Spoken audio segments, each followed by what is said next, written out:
भक्तों, ओम नमः शिवाय, श्री शिवाय नमस्तुभ्यम, जय श्री महाकाल। जी हाँ भक्तों, आप सबको भी पता है कि कल 26 दिसंबर को साल की आखिरी पूर्णिमा है, जो कि स्नान दान पूर्णिमा है। जी हाँ भक्तों, साल की आखिरी पूर्णिमा पड़ रही है। अगर आपकी ऐसी कोई मनोकामना है जो कि वर्षों से पूरी हो ही नहीं रही है, आपने बहुत ज़्यादा प्रयास कर लिया, बहुत ज़्यादा उपाय भी कर लिए, लेकिन जो आपके अंदर की इच्छा है वो पूरी होने का नाम ही नहीं ले रही है। आपने बहुत सारे उपाय भी किए, लेकिन छोटे छोटे कामों से वो रह जाता है, आपको फल प्राप्त नहीं होता।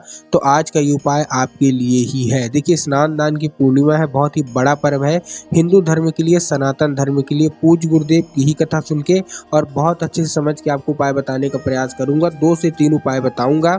अगर आपके घर में धन की बहुत कमी है, कर्जा बहुत बढ़ गया है, उसका उपाय बताऊंगा। आप गंगा स्नान कैसे कर सकते हैं घर में बैठे बैठे, उसका भी उपाय मैं आपको बताऊंगा।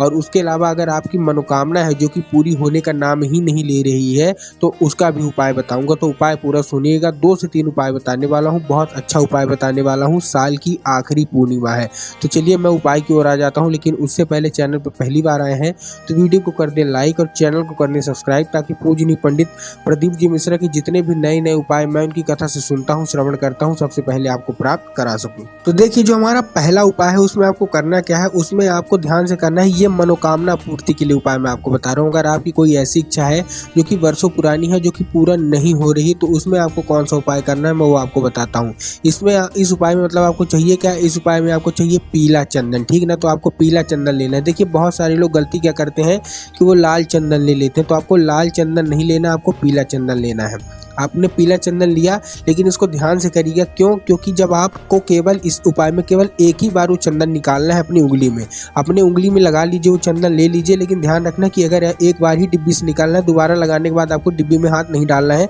एक ही बार में सबको लगाना है। ये उपाय में आपको क्या करना है, शिवलिंग पे आपको 5 जगह लगाना है। बस मैं एक बार फिर बता रहा हूँ, आपको दोबारा डिब्बी में हाथ नहीं डालना है, एक ही बार ज़्यादा मात्रा में निकालिएगा उंगली से, और उसी उंगली से आपको 5 जगह लगाना है। तो चलिए अब हम बात कर लेते हैं कहाँ कहाँ लगाना है। सबसे पहले तो आपको कहाँ लगाना है, सबसे पहले आपको शिवलिंग पे लगाना है, ठीक।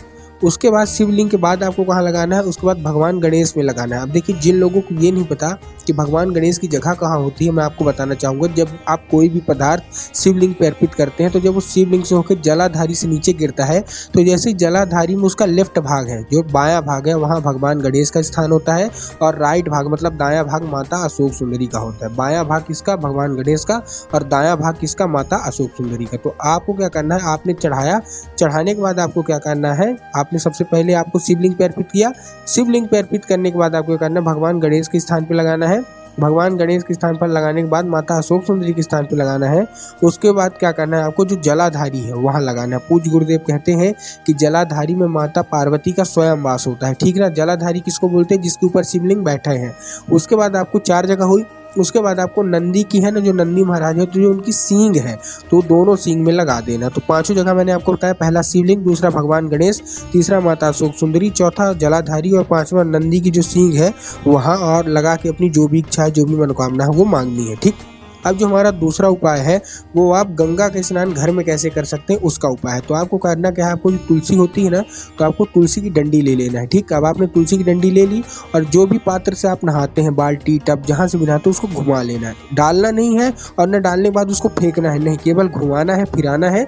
उसके बाद आपको जहाँ आपका पूजा स्थल है, तो तुलसी की डंडी वहाँ रख देना, और उसी से उस जल से नहा लेना। पूज्य गुरुदेव कहते हैं कि ऐसे में उस व्यक्ति को गंगा स्नान का भी फल प्राप्त हो जाता है, जो कोई भी व्यक्ति तुलसी की डंडी से घुमा के वो जल से स्नान करता है। अब बात करते हैं हम तीसरे उपाय की, जो कि धन संपदा से है।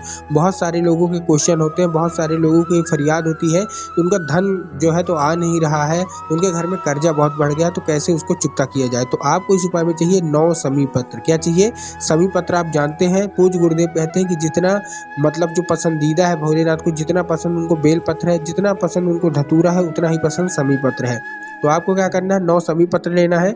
9 समी पत्र लेने के बाद आपको क्या करना है, सिंपल सा आपको पहुंच जाना है कहाँ, भगवान शिव के शिव मंदिर में। अब सबसे पहले आपको क्या करना है, 5 समी पत्र भगवान शिव के शिवलिंग पर अर्पित कर देना है। कितने समी पत्र, 5। उसके बाद 3 समी पत्र भगवान गणेश की, जो मैंने आपको अभी बताया, जलाधारी के लेफ्ट साइड में भगवान गणेश की जगह होती है वहाँ।